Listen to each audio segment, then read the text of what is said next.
35, you are listening to UFO FM, the best channel for UFO hunters. So Gary, please tell me about those years you spent chasing around the desert for the ultimate proof.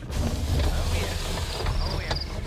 My good memories. Not a single day goes by without remembering this lifetime encounter. The sky was clear, it was night, and I saw something that we could not explain.